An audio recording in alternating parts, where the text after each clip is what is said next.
Alrighty, Yeah, I Bandhu. think we already started. Okay, perfect. Thank you so much. Thank you so much, everyone, for joining us today. We are very happy to having you here with us. Thank you for taking the time to join in today's conversation. On behalf of the North American Interfaith Network and the Interfaith Center at Miami University, we warmly welcome you to this timely conversation that we name Is the Harmony in the Room with Us? So we see that interfaith spaces are often framed through the language of peace, dialogue, and harmony. But also, how well does that narrative reflects our current realities? So this event opens with the context reflection on where we stand locally, nationally, and globally today, challenging the comforting but often baggage rhetoric that sorrows interfaith engagement. So rather than replying on abstract ideas, this conversation acts wherever the language of harmony has at times obscured deeper tensions, inequalities, and unresolved harms within these interfaith spaces. And when we face these harder truths, what we gain from the deeper wisdom of our traditions for ourselves and for the world. So we invite you to enjoy this conversation, to have a happy connection today. And now I will pass to Tahil and Reverend Bear. Thank you.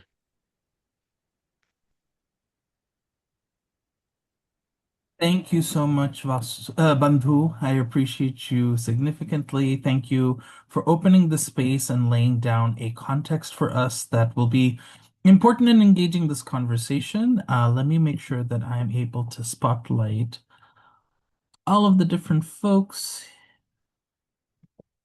So myself and oh, Fern, where'd you go? I just had you. There you go.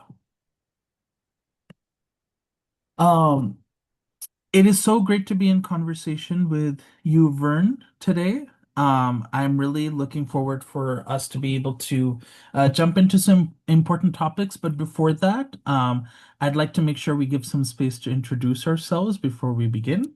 My name is Tahil Sharma. I am an interfaith activist. I am based here in Southern California on the territory of the Tongva people.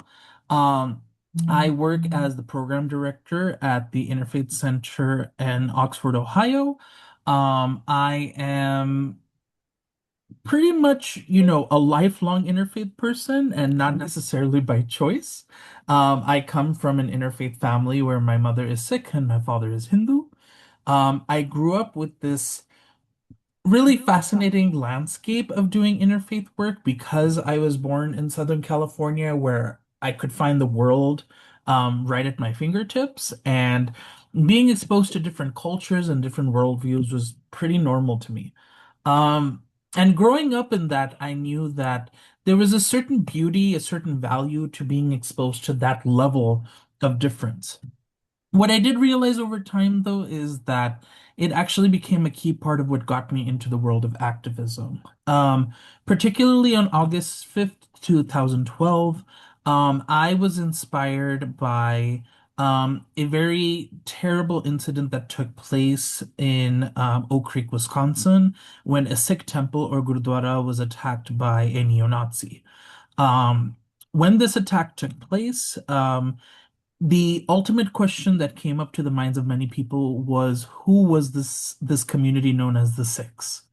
And it became a really big question about how I understood what it meant for one, for me to stand in my identities, but two, what it actually meant to be in solidarity with other communities. Um, a really key, fact that was missing from that conversation was that this person who attacked the Sikh temple and their community was actually aiming to target a mosque. And what that meant for me in my understanding of reaching out to other communities who were suffering injustices was a key part to how I wanted to do my interfaith work. So for the past almost 14 years, I've been trying to understand what it meant to show solidarity through activism for other communities of faith, but for also other communities who are being marginalized, discriminated against, and attacked.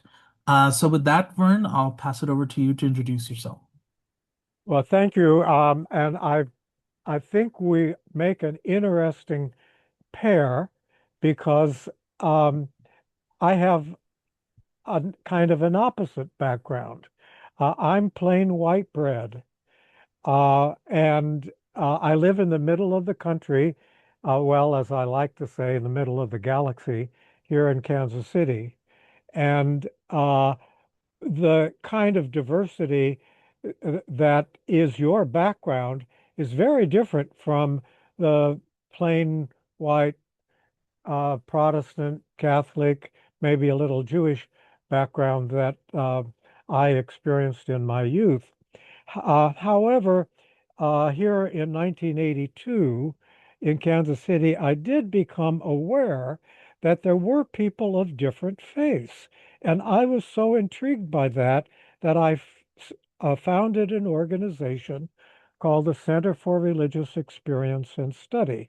I'm interested in both study, trying to understand, and experience living in the world, academic and practical together. In 1988, the North American Interfaith Network had its very first conference, and I was pleased to be on the planning committee for that. The year after that, I founded the Kansas City Interfaith Council with religions from A to Z, American Indian to Zoroastrian, because I had discovered by then there were at least 13 different major faith groups in the area, and I thought we should get acquainted with each other and maybe even learn from each other.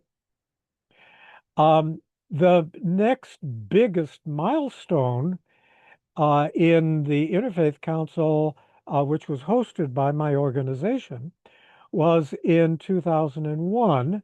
We planned a conference in October that year, The Gifts of Pluralism. And by chance, our press conference announcing that we were going to have this conference occurred on 9/11. So the press was there, and there was a vibrancy and an urgency to what we were about because of the um, Twin Towers falling before our very eyes in the background of the room where it was actually at a private school where the TV monitor was showing this dreadful event. Um, the conference was extremely successful, and uh, we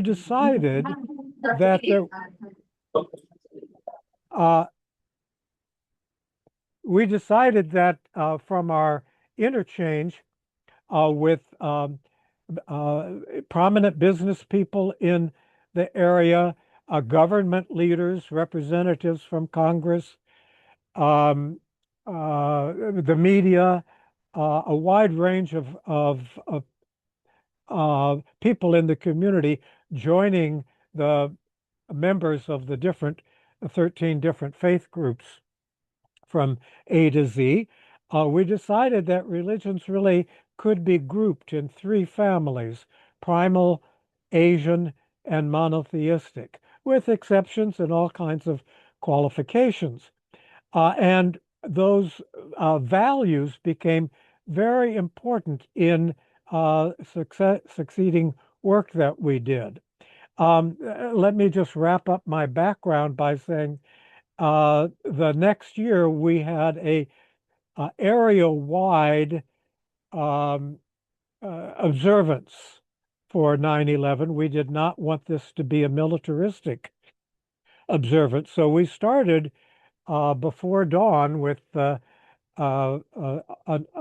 brass ensemble from the Kansas City Symphony performing outside of City Hall as the sun rose. This was later shown on national CBS TV. And the ceremony we had there was a water ceremony, recapitulating the tears from that awful event and our desire for purification from anger. And then the observance continued throughout the day, concluding with the governor and other dignitaries. So it's really important for us to engage the political as well as other dimensions of civic life. In 2007, Kansas City hosted the gifts of the nation's first National Interfaith Academies, sponsored by Harvard University's Pluralism Project and Religions for Peace at the UN Plaza. So we've had in those years a very exciting and impactful history that I'm happy to report. Thank you so much for that, Vern. And I think that's precisely why I think this is a perfect conversation for us to have because it gives us an opportunity to approach this from not a singular lens or understanding of what it means to do interfaith work and what it looks like in different places. Um, and I think it's really important that our audience today really helps us to navigate, how we're engaging in this conversation, especially because we know that interfaith work is becoming more of an urgent tool for progress in our communities, and yet it can often be challenged by what is going on in the world and what may be going on in those communities. So, um, just as a both a disclaimer and a reminder that these are two individuals, Vern and I, who are having this conversation. We cannot speak for everyone that does interfaith work. We don't have beliefs that every single person in interfaith movement has, but that doesn't mean this isn't an opportunity to engage. If you do have questions that come to mind, we will have a Q&A section at 15 minutes before the end of the hour.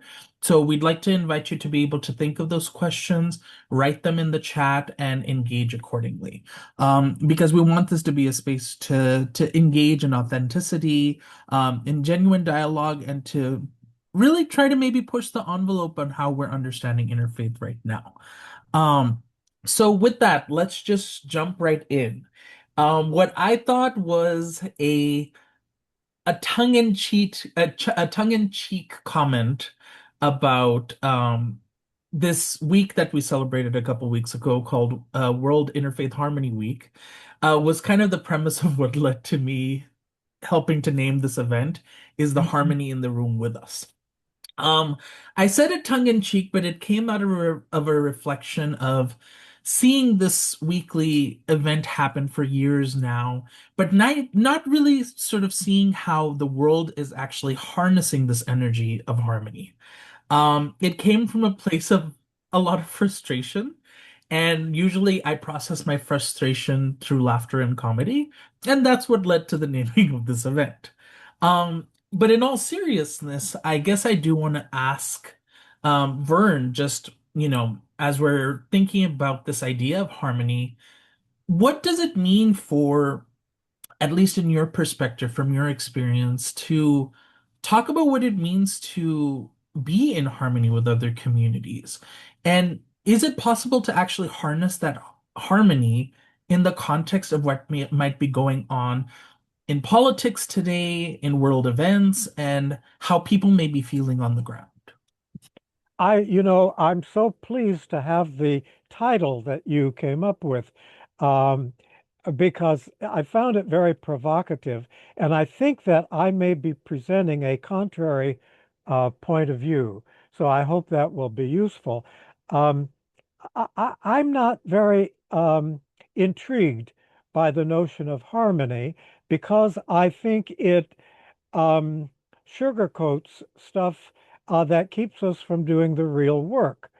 Let me tell a little story. When I attended an interfaith event several years ago, the speaker, a wonderful speaker with some considerable interfaith background, um, spoke about how important it was for us to recognize our commonalities. She said our differences are trivial. What is important is for us to understand that we're all human beings. We all have the same desires. We want the same things in our lives. We want people around us. We want to have happiness. And if we are kind and thoughtful and sharing, we will have a better world if we only recognize that we're basically all alike. That's how she started her remarks. Somehow she segued into talking about how much she loves her husband. And she said what a unique human being he was. There was no one else in the world like him. And she described some of his characteristics. And she said there was no one in the world that she could have married except for him. He was special. He was unique. And I was scratching my head. I wanted to ask her, if we are all alike, why did you have to marry him? Why couldn't you have married Tom, Dick, or Harry? So my puzzle is that in our desire to talk about harmony and how we are all basically alike as human beings, we neglect the riches that come from our individual experiences.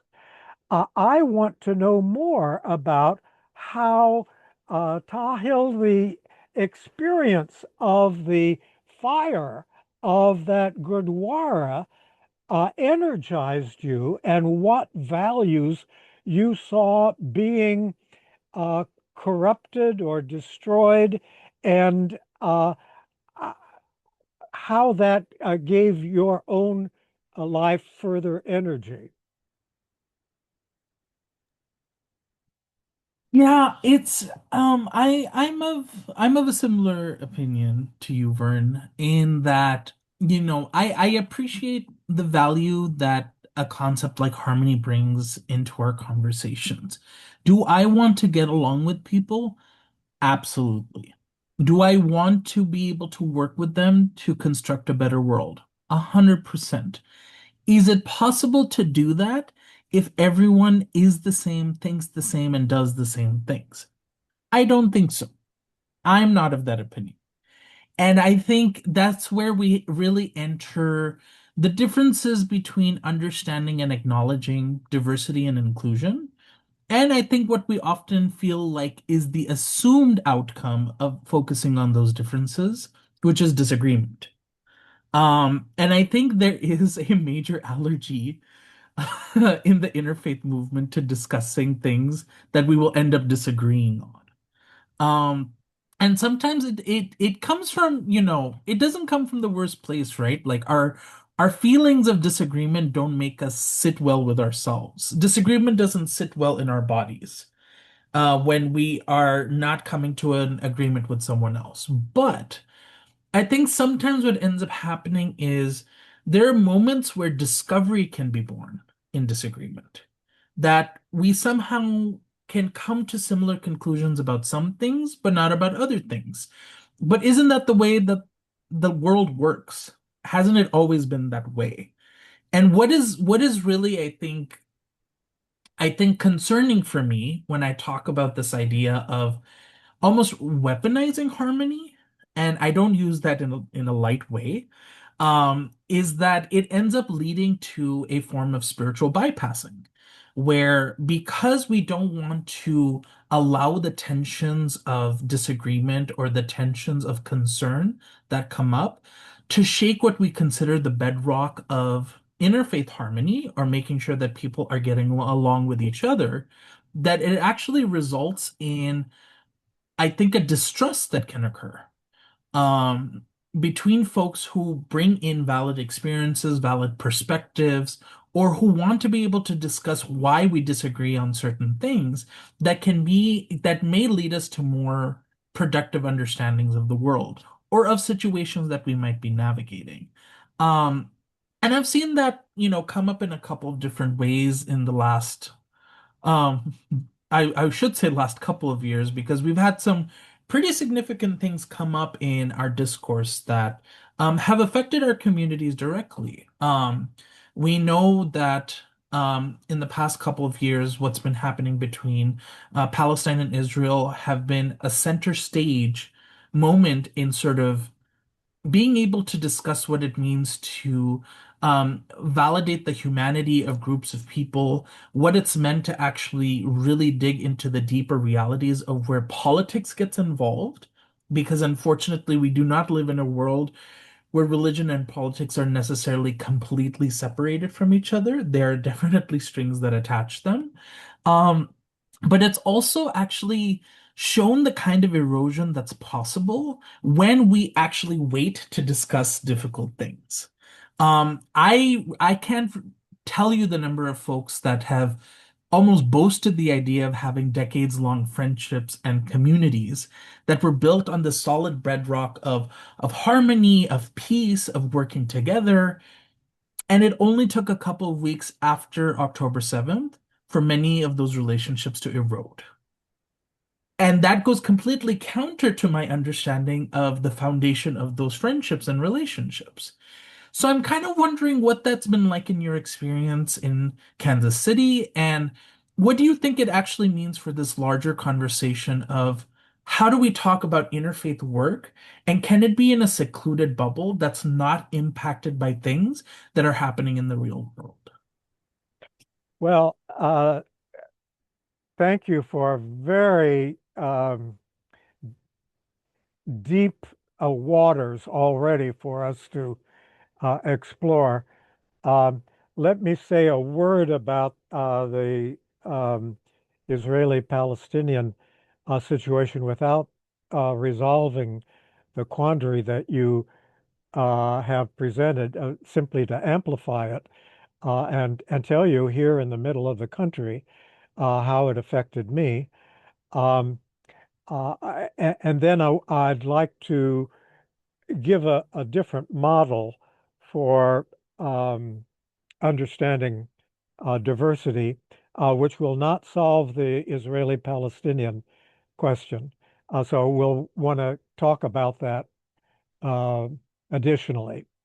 Um, in the late 1990s, the great scholar Houston Smith, who many people no doubt will recognize, he wrote the book on world religions. Uh, a friend of happened to be a friend of mine, uh, graduated from the Divinity School at the University of Chicago, where I also attended. He was in Kansas City visiting, and at that time I was writing a newspaper column for the Kansas City Star, back in the days when we had newspapers. And I interviewed him for my weekly column. And one of the questions I asked him in the interview, uh, this is the 1990s, um, is the continuing settlement by Israelis on the West Bank, is that impacting interfaith conversation? And that early, he said, absolutely. He said, and in his own family, he had, through marriages, Jewish relations. And he said, I can't talk anymore. So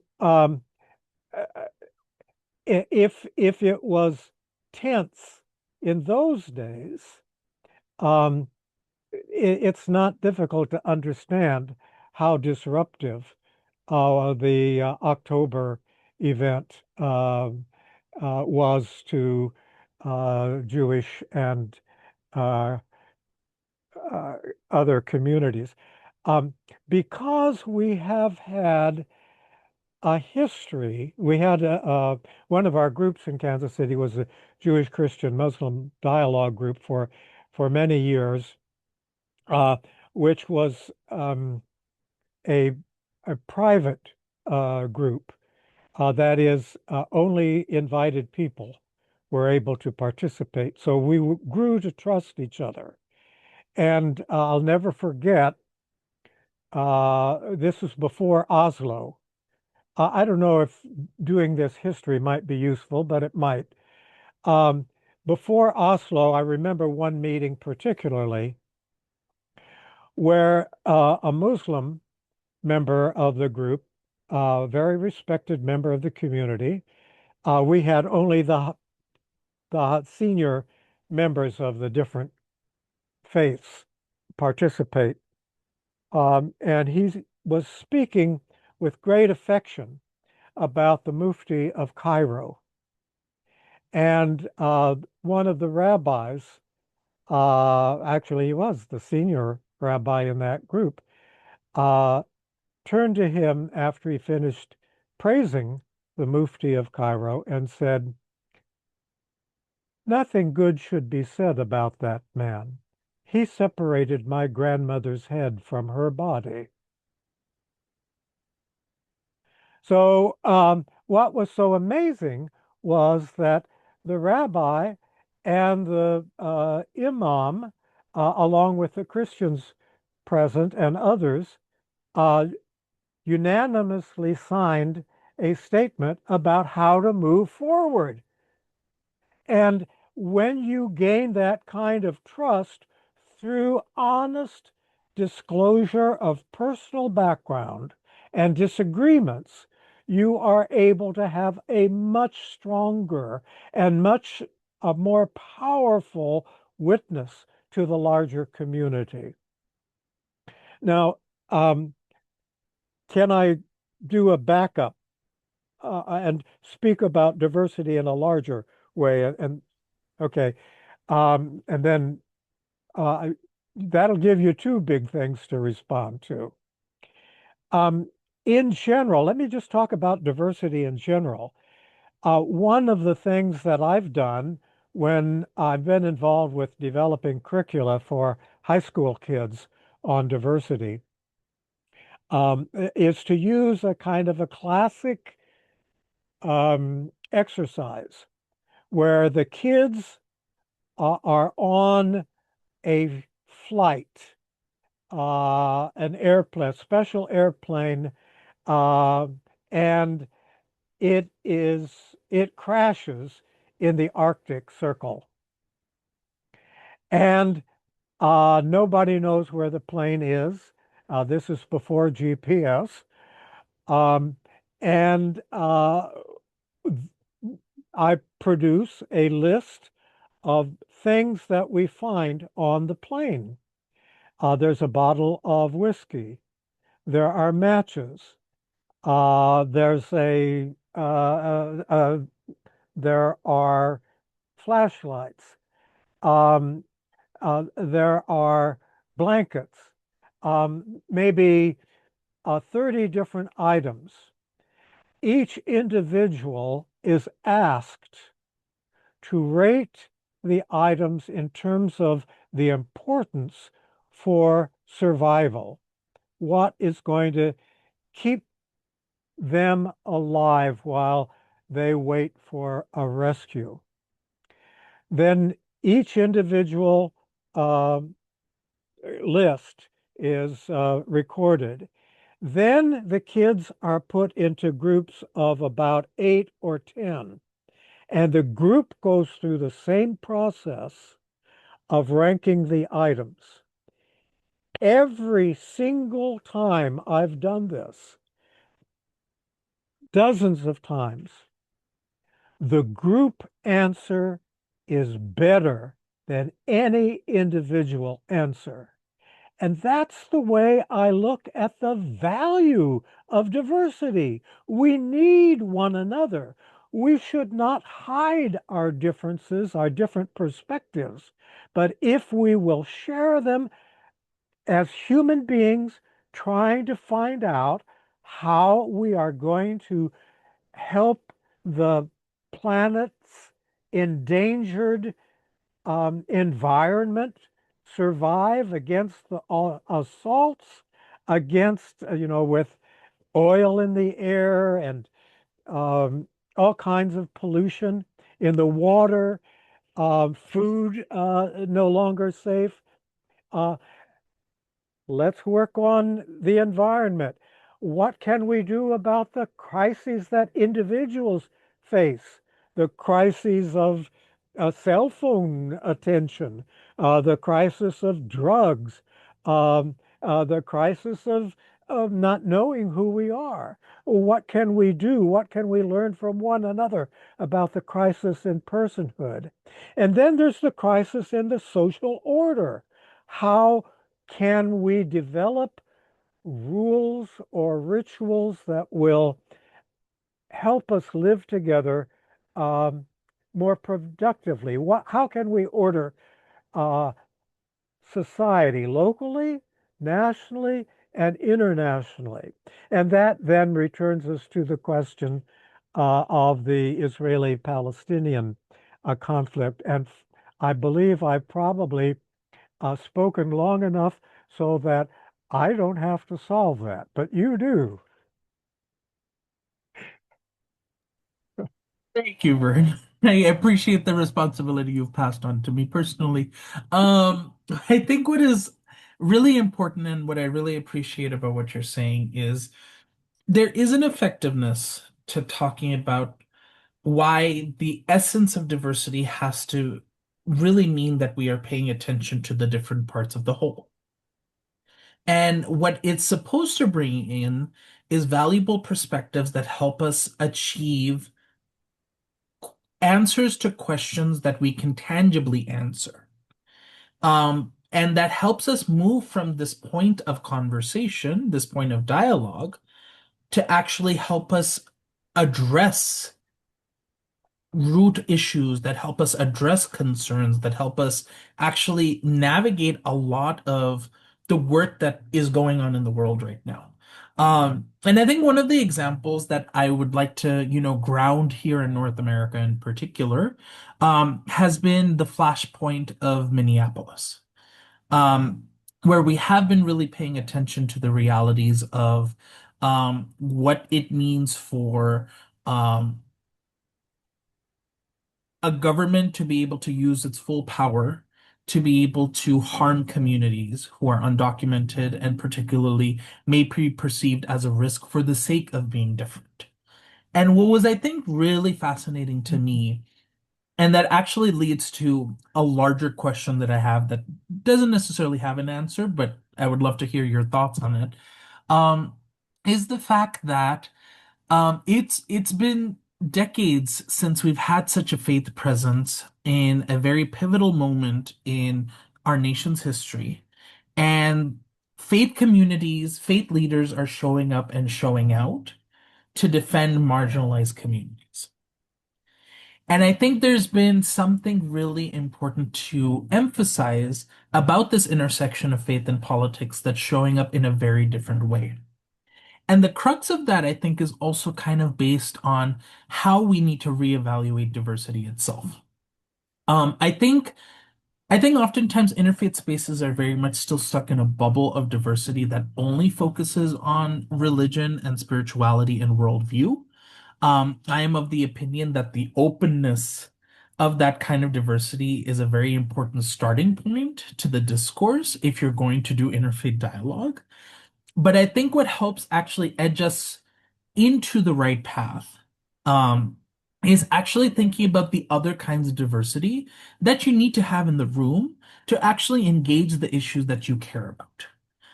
And I think that's a significant part of why I think my frustration around harmony is that we focus so much on um, the purpose of humanity, the purpose of these larger things that we actually have no conscious way of being able to achieve or overcome unless we focus on the work at the grassroots.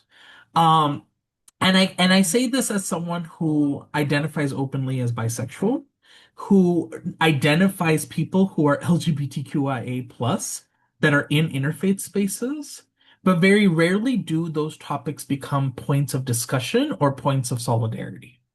I also say this as someone who is obviously a person of color, who oftentimes goes into a lot of interfaith spaces, and God forbid there is any diversity outside of religion and spirituality.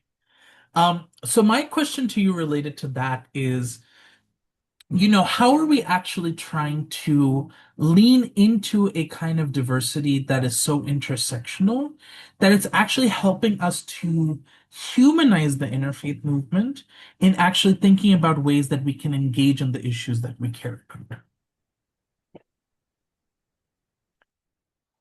Oh, what a great question. Would you say it one more time? Absolutely. How do we lean into, a diversity that's more intersectional, that's not just, oh, I am Hindu, Sikh, Christian, atheist, pagan. How do we look into the other forms of diversity that help to enrich the space of where we do interfaith work, that actually humanizes the people that participate and helps us lean more into trying to engage the issues that impact those people that do interfaith work? Um, that is a very important question. So let me applaud it before I struggle to try to answer it. Um, I think um, a problem with the interfaith movement in general is that um, individual issues. Is there a God? You might have an interesting discussion between um a Zen Buddhist and um, a particular um, a Muslim, for example, a particular Muslim tradition. It could be very fruitful. But I don't think the question of God is a primary human question. Um, you might have an interesting conversation between an American Indian about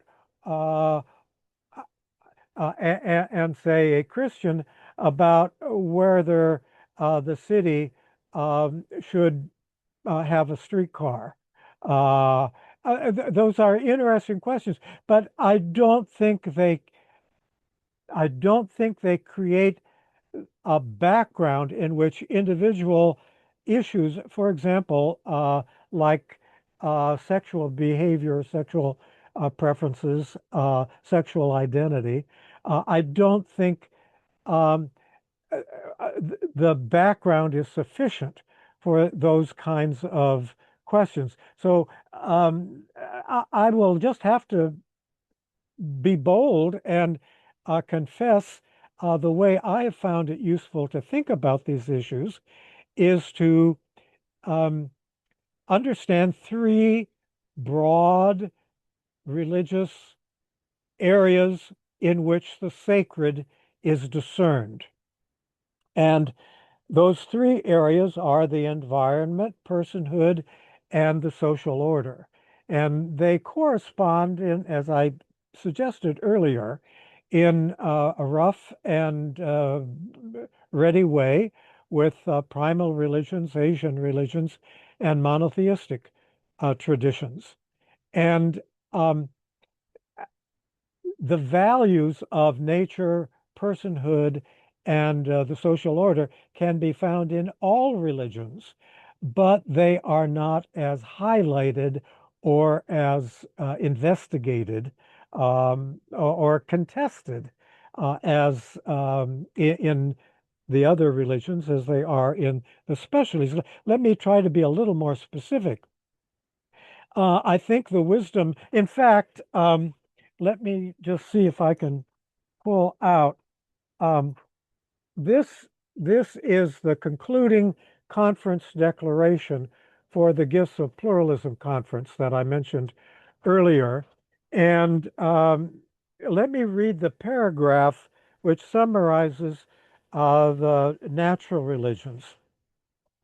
The gifts of pluralism have taught us that nature is to be respected, not uh, not just controlled.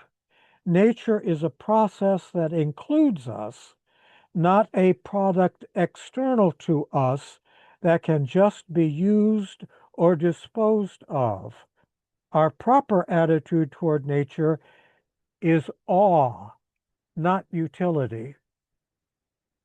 When we do use nature as we must for food, housing, and other legitimate purposes, we should do so with respect and care, preserving its beauty and mindful of its connection to the sacred and ourselves. Now, that sets a baseline for how we think about nature. And the other religions, uh, maybe let me do just one more. Um, well, I don't want to take too much time, but the religions of personhood came up with a similar statement of value, and the religions of the monotheistic religions about social order, God being revealed in the history of covenanted community, came up with their own summary. When you begin with these large human values, then you can get into that kind of intersectionality. I love your use of that word, Tahil. Thank you. Then you can have a context in which the disagreements about gay marriage, for example, can be discussed without the kind of defensiveness that makes people immediately run to their own uh, identity or background or argumentative corners. I've said too much. Let me stop there and ask for your comment. And I am interested to get back to the Israeli-Palestinian question as well. As time goes, we're already reaching the section of being able to accept people's questions and to be able to answer them and be in conversation with the larger community. But I think a really good ending premise of I think what brings our points together is what if we do imagine that, like, the premise of people doing interfaith work is not that they just want harmony, but that they're in awe of the intersectionality that can exist between individuals and the communities that they come from.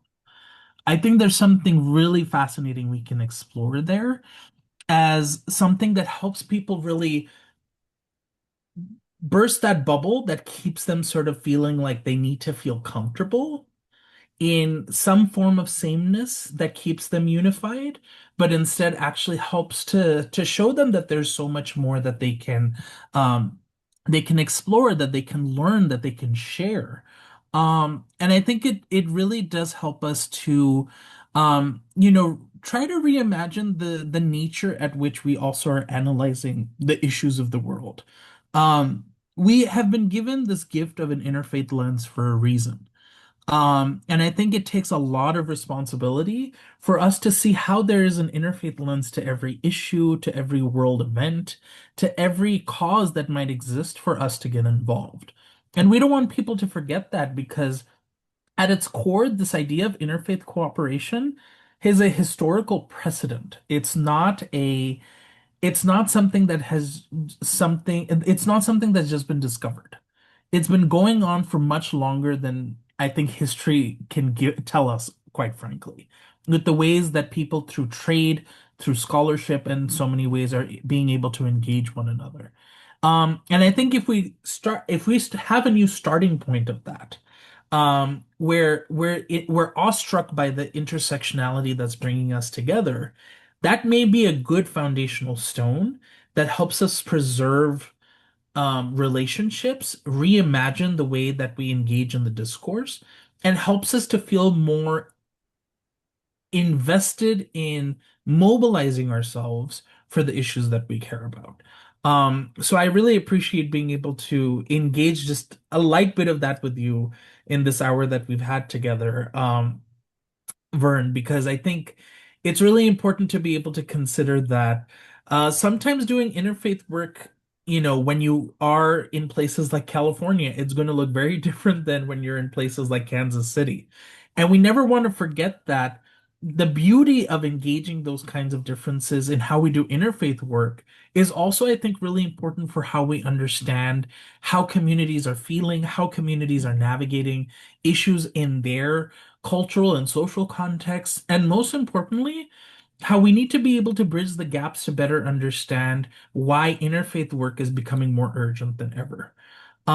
So with that in mind, if there are any questions that people have, we'd love to be able to hear them. Please insert them in the chat as you feel comfortable.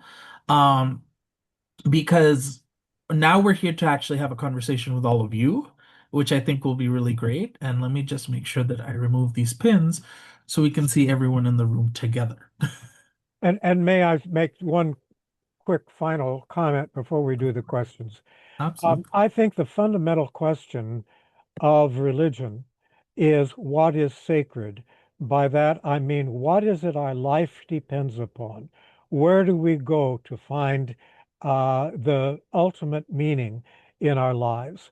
And that is not an easy question. If we keep that in mind, and are humble in our ability or inability to answer that, I think that is an attitude that we can bring toward one another that will be most likely to be fruitful. Thank you. Thank you so much for that, Vern. Patrick, hello, welcome. Thank you. Glad to be here. I put a couple of comments in the chat that I want to bring into the recording and then open it for both of your reactions and response. The first, an introduction, Dr. Patrick Horn. I am a faith leader and civic champion here in Pescadero, which is the homeland of the Ramaytush. I'm in the spiritual lineage founded by Swami Vivekananda, and he gave this quote on harmony. There have always been parties of men, philosophers, students of comparative religion, who have tried and are still trying to bring about harmony in the midst of all these jarring and discordant sects. To bring harmony into religion must always be difficult, yet we shall consider this problem of the harmony of religions, end quote. So Swami Vivekananda in 1893 framed the harmony of religions as a problem and said that it must always be difficult. Now, as a musician, I want to draw attention to the fact that harmony is not everyone singing in unison. Everyone is singing a different note, and some of those notes are dissonant. And that dissonance and that tension is required for the music to be emotionally satisfying and fulfilling. And so the point isn't to try to all be the same. And the point isn't also to be superficially different on the surface, but then behind it, we all kind of think alike. But to really reach out and have that productive dialogue across difference, build relationship across difference, even if you only can find a millimeter of agreement on something that you can work on together that you can both share. So the example in my work here with the Peninsula Solidarity Cohort, we have a very large interfaith cohort of clergy, religious leaders, almost 40 people who get together every month for formation, individual formation, for building our relationships, but also committing very specifically to work that we can do, protecting our vulnerable immigrant population. One of our cohort members got national attention when he was shot in the face by ICE a few months ago, so he's really taking it on the chin for what he believes in and doing it for the whole team. We work to feed people. We work to fix the homeless. So that's my perspective, and I'd like to open that up to your response or reactions to that.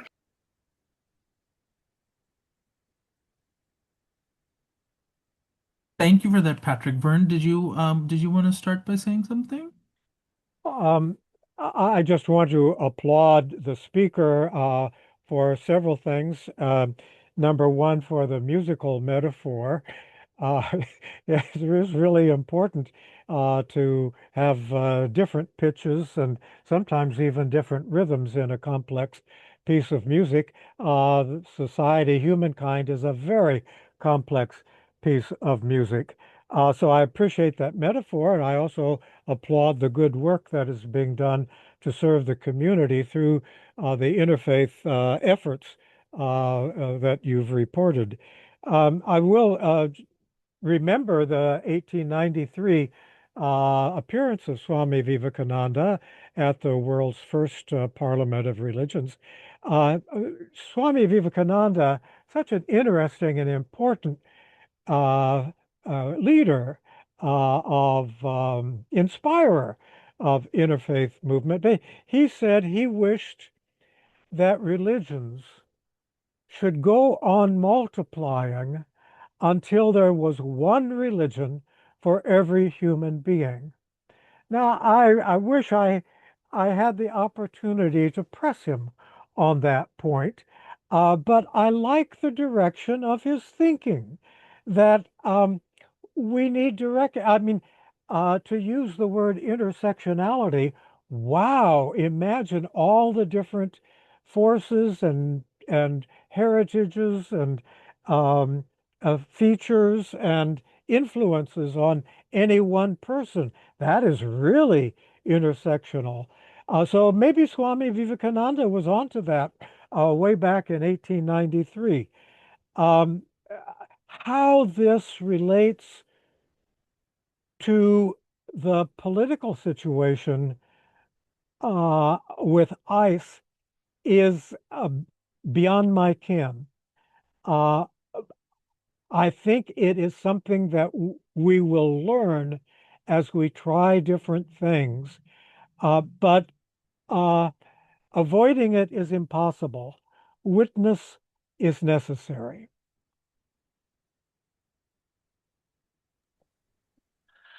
Thank you for that, Vern. I think that part, particularly at the end about the witnesses, especially important. And yeah, thank you for sharing the work that's been going on in your area, Patrick, because I think it is really valuable to remember that there are many unheard stories of what this impact and what this approach to interfaith work looks like. Um, Being able to show up and show out for those who may be most marginalized at this time is often the call of what our traditions invite us to do. And it becomes especially important when even in the name of risk, it means that we put ourselves in potentially dangerous situations. We often know that it is many of our faith leaders who take up the charge to be able to put themselves in those situations.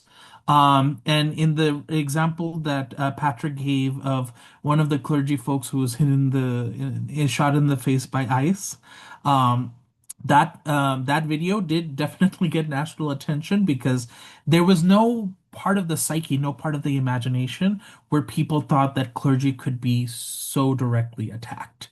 But we have entered a certain era in this moment in American history where that is the case. Because this is also not a new phenomenon in this country, and it is not a new phenomenon in the world, where faith leaders have been targeted and attacked for putting their convictions on their chest and marching on the front lines.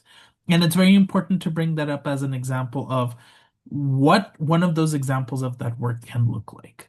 Byron, please. Thank you.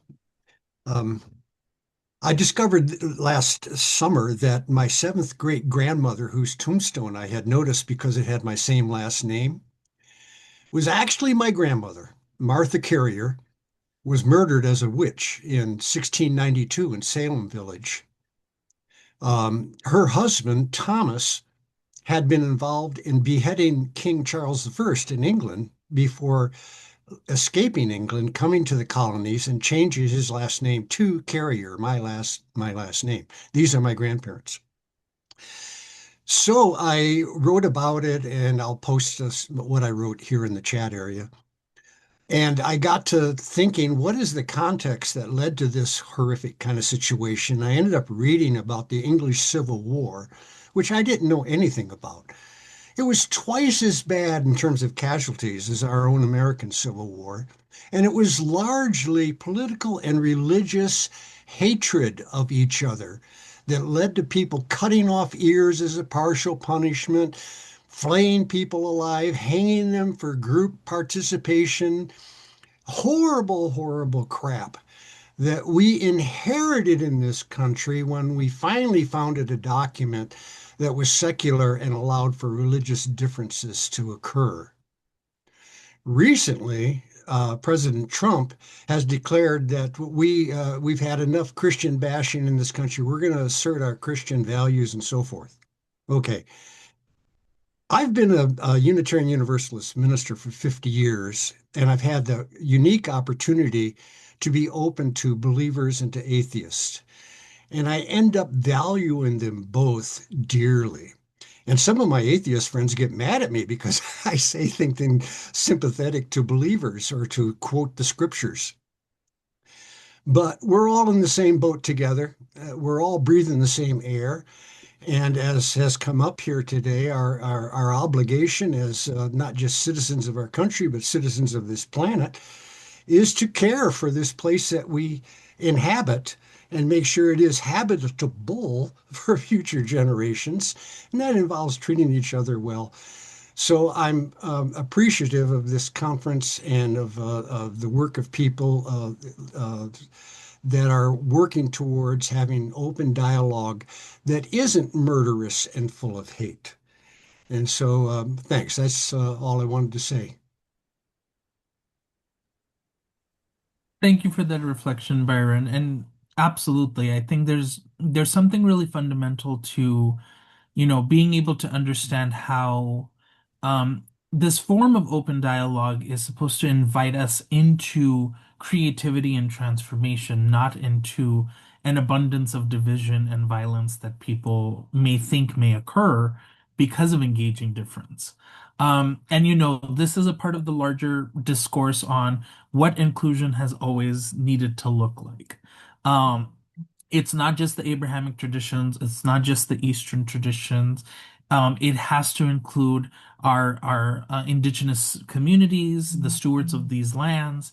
It has to include folks who are pagan and Wicca, of the many different flavors of paganism that are out there.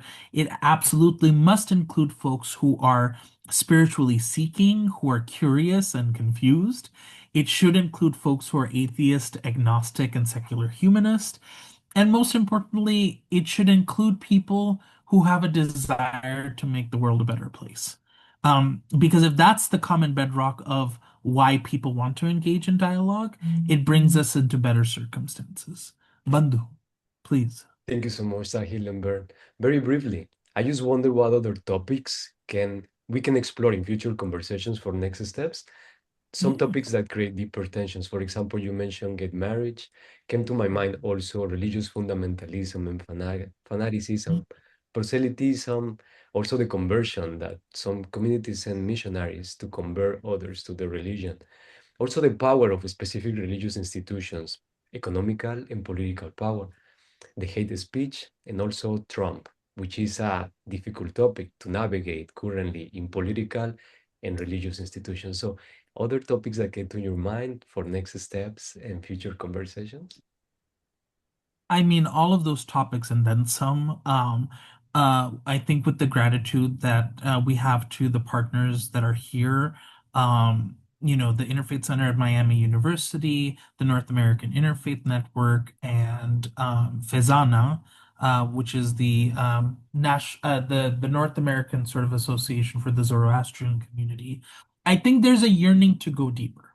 There's a desire to explore new topics, different topics that are coming top of mind, especially ones that harbor certain sentiments, certain opinions.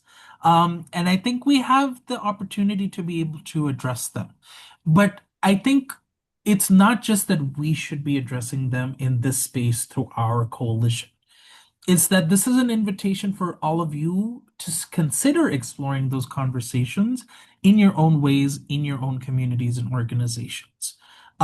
We need to really, I think, evolve ourselves out of decentralizing sort of the power that I think comes with sole groups or sole organizations that hold resources to be able to allow people to engage in the topics that they want to talk about. We may have a certain way that we have models of engagement, sure, but I think there is certain value and certain wisdom that comes with engaging with people on the ground in your communities. You have the experts, you have the storytellers, you have the people who are doing the work. And it might just be time for you all to see where that work can come to fruition in where you're wanting to engage these topics in particular. It can be things like institutional religion. It can be sort of talking about religious nationalism and all of its different flavors. It could be talking about the environment and its degradation and so much more. So possibilities are endless, but we're not the only ones that hold the canister for possibilities. As we're already past the hour, I will give the last question to Barbara. Please make sure to unmute yourself. Sorry. Hi, everybody. I'm connected from Vienna, from Austria. I've been living in the Americas, Latin America, and also in the States for most of the time of my adulthood. I don't want to talk too much about myself. For me, it's an issue. You can imagine that I'm far away. At the moment, I don't feel comfortable with getting back to the States, and you would not wonder why, I guess. Okay, that's the way it is. I'm very, very aware that we are in a long, long history and tradition of really cruel realities, all of us, wherever we are. I also could tell stories from my families here in Austria, Second World War, etc., etc. And I think that's something we just have to face. And now we are on a seemingly spiraling dynamic towards horrible and more horrible things happening around the globe. And what's really moving me is I appreciate very much that you, Tahil, was it, I guess, that you brought in also agnostics and atheists because that's something I'm struggling here in Middle Europe with, that there's this tendency, I don't say it is that way, but there's this tendency to say, okay, there are the believers and there are the non-believers. And if you're a believer, you must be a little weird, because if you would be an intelligent individual, you would not have the need to believe. You know what I'm talking about. And this is a reality here. And I find myself sometimes translating when I'm talking to people, because I don't want to cut off possibilities and channels. But what's really driving me is that question, not only how can we open up to all those who are aware that we are breathing the same air, how Byron, I guess, said, that we are in the same boat, because that's a very, very unifying factor. But I think our task is to include all those who are full of hatred, who are full of rage, of this fact, I am better than you, and that's why I can shoot and kill you anytime. And I think there is an enormous goal to accomplish for all of us. And I could tell some stories about Mexico where I found myself in terrible situations of aggressions and etc., etc.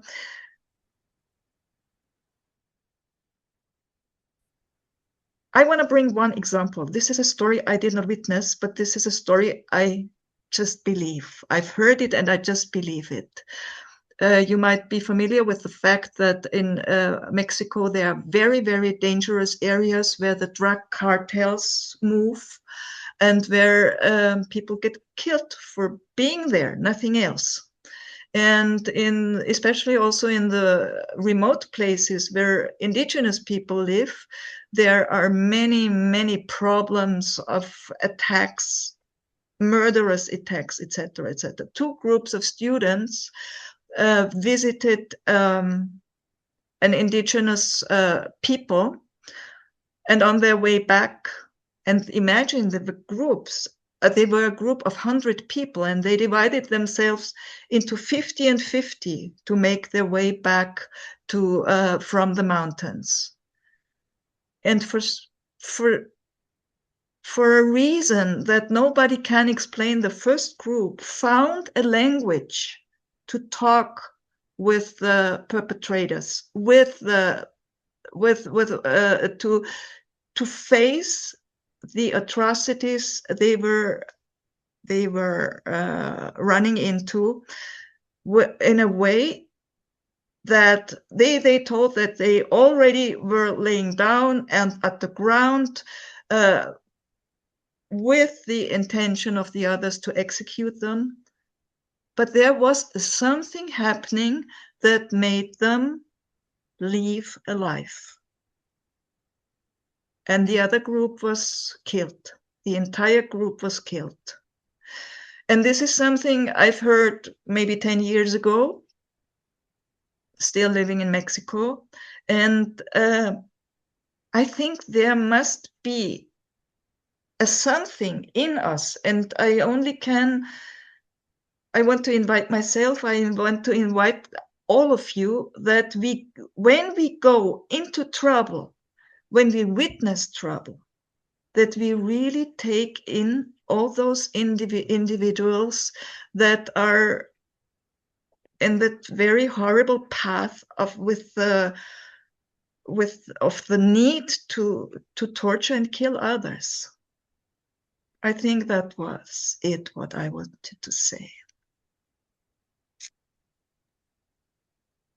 Vern, did you want to reflect or provide any sort of response to that? The word empathy is no longer politically correct, but I think it is a religious value in every religion I know. I don't know how we can understand one another as human beings without exercising that empathy muscle. It might be helpful. I hope this doesn't sound academic. I think it's really quite important to remember that religion is really not so much about belief as the question that I tried to hint at a while ago. What is it your life depends upon? And you may have a belief structure or a ritual or a community that expresses that, but it is not necessarily a theological statement. And an atheist can also contribute to the interfaith discussion with that question. What is it that your life depends upon? And I think maybe that might be a good question for us to continue to reflect upon as we seek to understand one another. What is it on which our lives depend?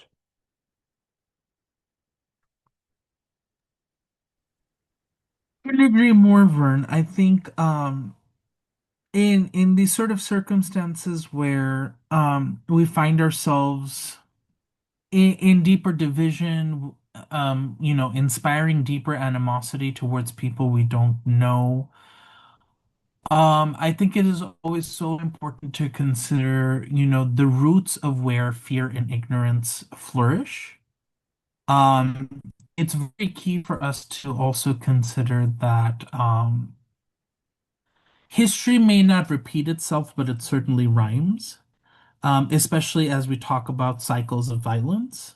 I think for many communities who may be experiencing this now as a reality for them, it has been a part of a precedent of history, unfortunately, that colonizing powers, superpowers, empires, so many communities have had to experience this violence before. And we now experience it in different ways from different people, sometimes even our own people in this day and time. And I think what, accompanied that also was a counterculture that said, no, we must do this differently. And unfortunately, we keep seeing that the course for destruction that comes with injustice, that comes with empire, with colonization, with capitalism, with so many things that continue to, I think, impact the ways that we're able to engage with each other. I think it's really time for the interfaith movement to show up in an entirely new way. This may be a call for a third wave of an interfaith movement that's actually calling us to completely change the way that these narratives and these cycles of injustice flourish, and to be able to live into a certain, form of shared cultures, but of a shared reality that says, no, because you are different, I actually have to invest more in you and understand you more so that we can flourish together. And I think that re-examination will be something really important for us to bring front and center for wherever we do this work. Whether it's virtual, whether it's in person, whether it's at the UN, whether it's in our home. I think it's also something that we have to live into as a normalized way of doing interfaith work as the most mainstream idea we can think of. So thank you, Barbara, for bringing up the shared perspective that you have and being able to make us think about how we need to really reevaluate the ways in which we're engaging and how we live into it more deeply and intentionally. Um, Shuklaji, if you would like to share something really quickly so we could wrap up, that would be Okay. great. Thank you. Hi, everyone. This is very enriching and enlightening session. I really pray that we continue that. Just my humble sharing is diversity is a fact and it will be there. In a family, we have diversity. And my mother used to say that spread your fingers. You see, all the fingers are not of the same size. There are, I can see Bandhu is spreading. So it's there, and there is a great purpose behind that. However, all these fingers are tied together in the palm so that they can act together. See how beautiful it is? So diversity is a fact. It will be there. However, diversity should not take upfront that I am diverse, I am diverse. So this should not be there. I'll keep my identity. I'll keep my own values. At the same time, I will be in harmony, and that's the purpose, I think, of this session. I'll be in harmony with others. So the harmony, the root, I think, the root ingredient for harmony is tolerance. As Barbara was saying, that if I am powerful, I can kill someone. No, this is animality. So if we just apply more rationality, and we say that yes, I'm unique, but I'm with everyone. I have to live on this earth, breathe the same air. So how can I, separate myself from others? If I think that I am separate, think about it that you are inhaling the air which has been breathed out from your enemy's nose. How about that? So, so this way we can just help ourselves to compromise, and I think tolerance and tolerance. This is the root ingredient for harmony. Thank you. Thank you, Shuklaji, for your perspective. Really appreciate it. And last sentence, Barbara, go ahead. Thank you for that. I truly believe that if we really want to achieve something deeper, we want to look for an entire new economy around the globe. This is not new, but I had the desire to say it. And there's something out there also in literature that's called economy of giving. And imagine a world where we all would be giving and gladly receiving our gifts. Thank you. And with that, Vern, thank you so much for being such a great conversation partner. I think we have a lot more conversations to come to be able to see how we can bridge the gap between our communities and the work that they do. Um, but again, thank you all so much for being willing to listen and to participate in this conversation. This is an important space for us to continue and plant new seeds of engagement in the communities that you come from. And we also want to be able to thank the Interfaith Center at Miami University, NAIN, or the North American Interfaith Network, and Faizana for helping to put this program together for World Interfaith Harmony Week.